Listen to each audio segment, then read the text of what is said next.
कालमती गांव में एक पत्ता तक नहीं हिल रहा था। बस भयानक गर्मी और मौत जैसा सन्नाटा था। पर सबसे अजीब बात यह थी कि गांव के खेत में गड़ा वह लकड़ी का पुतला हर रात अपने आप एक कदम आगे बढ़ रहा था। इसलिए गांव में खौफ इतना था कि शाम ढलते ही लोग अपने अपने दरवाजे बंद कर लेते थे, क्योंकि किसी ने भी उस पुतले को वहां नहीं गाड़ा था। लोग कहते हैं वह एक रात अचानक जमीन फाड़कर बाहर निकल आया था। लेकिन एक रात गांव के उस सन्नाटे को एक दर्दनाक चीख ने चीर दिया। सुबह एक औरत की लाश उसके घर के बाहर पड़ी मिली। उसका शरीर बिल्कुल नीला पड़ चुका था, जैसे किसी ने उसके जिस्म का सारा खून चूस लिया हो। और उस दिन से रात होते ही गांव में कुत्तों के रोने की आवाजें गूंजने लगी। लोग डर के मारे रात भर सो नहीं पाते थे, क्योंकि हर रात उन्हें अपने बंद दरवाजों के बाहर से अजीब अजीब आवाजें सुनाई देने लगी थी। लोग अपने बच्चों को सीने से लगाए अंधेरे में थर थर कांपते रहते, लेकिन फिर भी सुबह होते ही किसी न किसी की लाश मिलती थी और उनके चेहरों पर डर साफ दिखाई देता था। इसलिए गांव वालों का डर अब भयानक दहशत में बदल चुका था। ऐसा लगने लगा था जैसे अगला नंबर किसी का भी हो सकता है। फिर एक दिन सब मिलकर सरपंच के पास आकर विनती करने लगे, ये सब कैसे रोका जाए।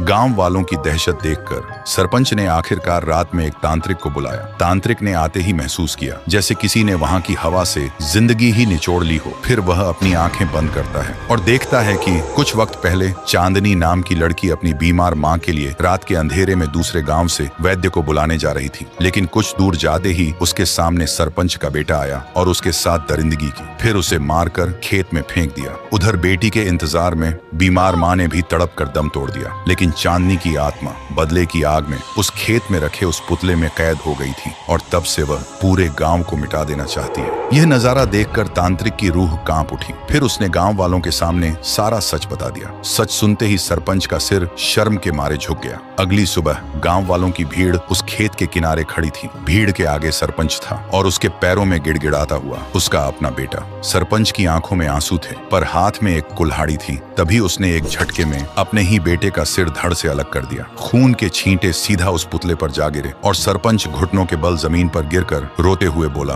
तेरा बदला पूरा हुआ चांदनी। इस पापी खून से अपनी प्यास बुझा ले और इस गांव को बख्श दे। तभी आसमान का रंग बदल गया और देखते ही देखते वह पूरा पुतला राख बनकर हवा में उड़ गया। उस दिन के बाद से कालमती गांव में मौत का सिलसिला तो रुक गया था, लेकिन उस खेत की तरफ जाने की हिम्मत आज भी कोई नहीं करता। तो दोस्तों, बुरे काम का अंजाम हमेशा बुरा ही होता है। आप अपने पाप दुनिया से तो छुपा सकते हैं, लेकिन ऊपर वाले से कभी नहीं छुपा सकते।